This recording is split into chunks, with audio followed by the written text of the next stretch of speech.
அரசியல் தெரியாத தற்கூரிகள் சொல்றது விசிலடிச்சா குஞ்சுங்கிறதுல ஜனநாயக படத்தை வெளியிட முடியல. ஏன் மடக்கூதி அது என்ன பேர்? இது 3000 ரூபாய் தானே எவ்வளவோ செலவு பண்றோம் அப்படின்றாங்க. சும்மா அதெல்லாம் கட்டுக்கதை இல்லாதெல்லாம் பேசிட்டு தான் இருப்பாங்க. காருக்கே ஜிஎஸ்டி கட்ட முடியாம ஒளிஞ்சு போனவர் அவரு. அது விசில் குஞ்சிகளா கூட்டங்க, அதனாலதான் விசில் கொடுத்துருக்காங்க. என்ன விசில்? மடக்கூதி கொடுத்துருக்காங்க. அது ஒன்றுத்துக்கு ஆக போறது இல்லைன்னு வச்சுங்களேன். 2020 எலெக்ஷன் வந்துச்சுன்னு வச்சுங்களேன். எலெக்ஷன் வரைக்கும் தான் ஒரு மாசு. அதுக்கப்புறம் அவர் பீஸு போன பல்பு பீஸு, அது ஒன்றுத்துக்கு ஆகாது. மடக்கு ஊதி வந்துட்டு சுத்தமாக உடஞ்சி போயிடும். ஒரு உள்ள இருக்கிற குண்டு வெளியே வந்துட்டுனா அதுவும் ஊதாது. இதுதான் அதோட நிலைமை. திமுகவையா ஏங்க இதெல்லாம் நான் சொல்லணும்னு அவசியம் இல்லை. நான் ஒரு கிராமத்தான் தான், இதை நான் சொல்லணும்னு அவசியம் இல்லை. கிட்டத்தட்ட 75 ஆண்டுகளுக்கு முன்னாடி வந்த கட்சி இது, திமுக கட்சி. இதை அழிக்கிறதுக்கு விஜய் தான் வரணுமா? நேற்று பிழைஞ்ச காலாங்க எனக்கு விஜய் வரணும். இதை நான் சொல்ல வேண்டிய அவசியம் இல்லை. பெரியார்லேருந்து ஆரம்பிச்சு, அண்ணாவிலேருந்து ஆரம்பிச்சு, கலைஞர்லேருந்து ஆரம்பிச்சு, இன்னைக்கு ஸ்டாலின்லேருந்து ஆரம்பிச்சு உதயநிதியில் போய் நிற்கிது இந்த திராவிட முன்னேற்ற கழகம். 5 பெற்றெடுத்த கலைஞருடைய புதல்வன் தான் ஸ்டாலின். 6வது முறை ஆட்சி அமைத்துக் கொண்டிருக்கிறார். 7 தலைமுறையும் 8வது இடத்தில் உயர்ந்திருக்கிறார். 9 நவகிரகங்கள் போல எதிரிகள் சுற்றி வந்தாலும் 10வது தலைமுறையும் எங்களுடைய தளபதி ஆட்சி தாயா. 10வது முறை எங்களுடைய தளபதி ஆட்சி தான். நான் சொல்லுவேன், எனக்கு முதலமைச்சர் நான் தான் முதலமைச்சர். எதுல? திராவிட முன்னேற்ற கழகத்தில் கொடுத்தா சீட்டு கொடுத்தா என்னையும் முதலமைச்சர் ஆக முடியும். வேற எந்த கட்சியிலையும் முதல்வர் ஆக முடியாது. இன்னைக்கு இருக்கிற ட்ரெண்டிங் திராவிட முன்னேற்ற கழகத்தினுடைய தளபதிக்கு மட்டும்தான் இருக்கு, தவிர தமிழ்நாட்டில் வேற யாருக்குமே கிடையாது சார். அப்படியே பார்த்தா அம்மாவே எதிர்த்து போனவங்க இன்னைக்கு அவங்க கூட்டணி வச்சிருக்கிறது எங்க வச்சிருக்காங்க? பிஜேபியோட வச்சிருக்காங்க. பிஜேபியோட அம்மாவோட வீடியோ போட்டு காமிக்கிறாங்க. நான் தெரியாதனமா பிஜேபியோட கூட்டணி வச்சுட்டேன், இனி ஒரு காலமும் பிஜேபியில் கூட்டணி கிடையாதுன்னு சொன்னப்ப சொல்லிட்டு இருக்காங்க. இப்போ வீடியோ போடுறாங்க. இதை நம்ம எடப்பாடி அவர் போய் அடகு வச்சுட்டு பயந்துக்கிட்டு போய் அந்த சேர்ந்துருக்காரு. இல்லைன்னு வச்சிங்களேன் சுத்தமாக பீசு பிடிங்கிடுவாங்க. மேலே தாமரை முளைச்சிருக்கும், கீழே தான் இலை இருக்கும். தாமரைக்கு கீழே தான் இலை இருக்கும். அப்படி தான் இருக்க போகுது இனிமேல். அப்படிங்களா? காருக்கே ஜிஎஸ்டி கட்ட முடியாம ஒளிஞ்சு போனவர் அவரு. சினிமா தியேட்டர்ல ஒரு டிக்கெட்டை 150 ரூபாய்க்கு கொடுக்குறோம். ஊழல் பண்றாங்க. விஜயோட கூட உள்ள ஆள் எல்லாமே ஊழல் பண்ற ஆள் தானே இருக்குது. அப்புறம் எப்படி விஜய் ஊழல் பண்ண மாட்டாரு?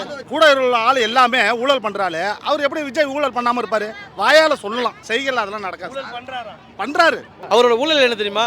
41 பேரை மக்களே கொண்டுட்டாரு. இதை விட பெரிய ஊழல் ஒண்ணுமே கிடையாது. இதே பக்கத்துல இருக்கிற கரூர்ல இதே மாதிரி நெரிசல் கூட்டத்தில் எங்க தளபதிக்குன்னு சொல்லிட்டு தனியா வழி விட்டு அவர் இப்படி போறாரு, கையால் செஞ்சுக்கிட்டு போறாரு. மக்களை கூட்டமாக நிறுத்தி வச்சு பஸ்ஸை சொருகுனா என்ன செய்யும்? கிட்டத்தட்ட 10 அடி 15 அடி பஸ்ஸை கொண்டு உள்ள சொருகுனா மக்கள் எங்க போவாங்க? அதுல செதறி போய் தாங்க 48 பேரும். சாதாரணமா எடுத்துங்க. இப்ப தளபதி இவ்வளவு கூட்டத்தில் தளபதி எப்படி போறாங்க? அதோட மக்களா பாதுகாப்போட கையா செஞ்சுட்டு போறாரு. அவர் என்ன பண்ணும்? மக்களோட கூட்டமா இருக்குதுன்னு பார்த்து அப்படியே பஸ் நிப்பாட்டிட்டு அங்கிருந்து அவர் பேசி இருக்கணும். அங்கிருந்து பேசினாருன்னா இந்த பிரச்சனைக்கு வேலையே கிடையாது. லைட் ஆஃப் பண்ணி ஆன் பண்றது, உள்ள உட்காந்துட்டு சிரிக்கிறது, இருக்கா கூட்டம் இருக்கா இல்லையான்னு கேட்டுக்கிட்டு வர்றது, அதெல்லாம் தப்பான விஷயம். மக்களை பார்க்க வந்தவர் எப்படி வந்திருக்கணும்னா, மக்கள் கட்டுக்கடங்காத கூட்டம் அலையா திரண்டு நிக்குது. இதுல நம்ம பஸ்ஸை கொண்டு உள்ள விட்டோம்னா மக்கள் பிதுங்குவாங்க, போவாங்க, அங்க போவாங்க, இங்க போவாங்க. அப்ப எங்க போவாங்க?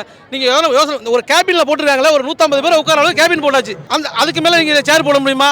அதே மாதிரிதான் பாதுகாப்போட, மக்களுக்கு பாதுகாப்போட வந்திருந்தாருன்னா இன்னைக்கு இந்த 40 பேரோட உயிர் போயிருக்காது. யாரோட உயிர் போயிருக்கு? நீ ஒண்ணு போட்டு நீ அடுத்தவங்களை திசை திருப்புற. பனையூர் பங்களாவில் போய் படுத்துக்கிட்ட. நான் என்ன கேட்கிறேன், ஒரு ஆதரவு சொல்றதுக்கு கூட நீ வரல. நைட்டு 1 மணிக்கு இங்க முதலமைச்சர் கிளம்பி இங்க கரூர் ஆஸ்பத்திரிக்கு வரணுங்கிறது என்ன இருக்கு?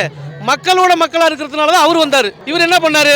போய் உள்ள போய் படுத்துக்கிட்டாரு. எப்படிங்க இவரெல்லாம் ஆட்சிக்கு வர முடியும்? எப்படி எதை நம்பி சொல்றாரு? ஒரு வார்டு உறுப்பினர் கூட ஆக முடியாத கட்சியில் இருந்துகிட்டு 234 தொகுதியில் ஒரு தொகுதி அவர் ஜெயிக்க சொல்லுங்க பாப்போம். ஒருத்தர் சொல்றாரு 4 தொகுதியில் செய்யலான்னு. அரசியலமைப்பு பிரகாரம் ஒருத்தர் 2 தொகுதியில் தான் நிக்கலாம். அவர் 4 தொகுதியில் நிக்கலாம்னு சொல்றாரு. முஸ்லியானது 4 தொகுதியில் நிக்கிறாங்க. என்னங்க இது கிடையாது? இது அரசியல் தெரியாத தற்கூரிகள் சொல்றது விசிலடிச்சா குஞ்சுங்கிறதுல எந்த மாற்றமும் இல்லை. அது அவங்க வாயிலே வந்துருச்சு. நம்ம ஒன்றும் விசிலடிச்சா குஞ்சுகள் இல்லைன்னு சொல்லி அவரே சொல்லிட்டாரு. வேற என்ன செய்யணுங்கிறீங்க? விசிலடிச்சா குஞ்சுகள் இல்லைன்னு அவர் ஏற்கனவே மாநாட்டில் பேசிவிட்டாரு. அதுக்கு போய் விசில் சின்னத்தை வாங்கியிருக்காங்க. ஏங்க அதுக்கு பதிலாக இன்னும் கொஞ்சம் சின்னதாக வச்சிருக்காங்க. ஒரு கோண ஊசி, ஒரு பின் ஊசி வச்சிருந்தா இன்னும் ஈஸியாக இருக்கும். அணில் வாங்கியிருந்தாலும் இன்னும் சூப்பராக இருக்கும். டிரான்ஸ்ஃபார்மர் ஏன் நீங்கள் டைனோசர்னு போட்டிருந்தா கொடுக்க முடியாது? டைனோசர் தூக்கி கொடுக்க முடியாதுல்ல. அதனால தான் விசில். மடக்கூதி அது என்ன பேர்? இது தமிழ் பேர் மடக்கு ஊதி. இப்படிலாம் நடந்துகிட்டு இருக்குது பாருங்க. இவங்கெல்லாம் என்னத்தையும் ஒன்றும் பண்ண போறதில்ல, எதையும் கிழிக்க போறதில்ல. ஆல்ரெடி ஐயா தான் இங்கே ஐயா இருக்காரு. அவர் எல்லாமே பண்ணிக்கிட்டு இருக்காரு. இவங்க ஓரமாக உட்காந்து பார்த்துட்டு போக வேண்டியதான். 2026 எலெக்ஷன் முடிஞ்சதுக்கப்புறம் இவங்க எங்கே இருப்பாருன்னு தெரியாது. திருப்பி சினிமா நடிக்க போயிடுவார். ஜனநாயக படத்தை வெளியிட முடியல. ஏன் ஜனநாயக படம் எப்படி வரும்? ஜனநாயக படத்தை எப்படி வரும்? இதுக்கப்புறம் படமே நடிக்க மாட்டாருன்னு சொன்னாங்களா? எத்தனையோ கோடியை விட்டுட்டு வந்துடுறாங்கன்னு சொன்னாங்களா? மறுபடியும் அந்த கோடிக்கு தான் அதுக்கு தான் திறக்க மாட்டாங்க. எப்படி திறப்பாங்க?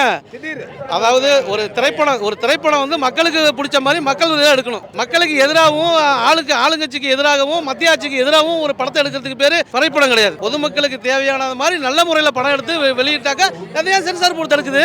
அப்போ உன்னோட படத்துல ஏதோ தப்பு இருக்கிறதுனால தானே அது சென்சார் போர்டு நடக்குது. எங்க எல்லா வசதியுமே செஞ்சு தராங்க. பாத்ரூம் போகிறதுலேருந்து சாப்பாடுலேருந்து வாட்டர்லேருந்து எல்லா வசதியுமே கரெக்டாக எல்லாமே கிடைக்குது. ரொம்ப சந்தோஷமாக இருக்குது. இவ்வளோ பேர் கலந்துக்கிறாங்கிறது எங்களுக்கு ரொம்ப சந்தோஷம். எதிர்பார்க்கவே இல்லை இவ்வளோ கூட்டம் வரும்னு.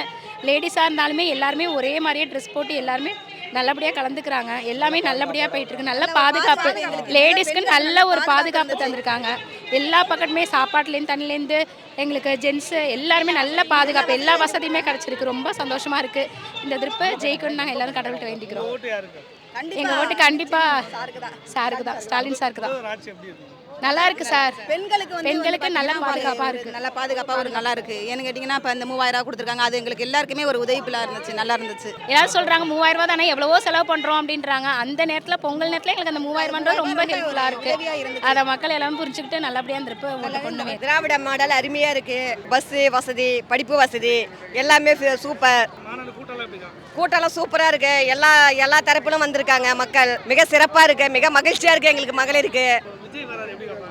அதெல்லாம் அதெல்லாம் சொல்ல முடியாது. அவங்க வர முடியாது. இவர் ஆட்சி நல்லா தான் இருக்குது. இவர் தான் மீண்டும் வருவார். வெற்றி நம்மளது தான். திராவிட மாடல் தான். திருப்பி மறு ஆட்சி திராவிட மாடல் தான். அதெல்லாம் சும்மா அதெல்லாம் வர முடியாது. அதெல்லாம் செய்கிறாரு மக்களுக்கு. அதனால மீண்டும் இவர் தான் வருவார். அதெல்லாம் சும்மா அதெல்லாம் கட்டுக்கதை இல்லாதெல்லாம் பேசிட்டு தான் இருப்பாங்க. எல்லாமே நல்லா தான் செய்கிறாரு ஸ்டாலின் ஐயா.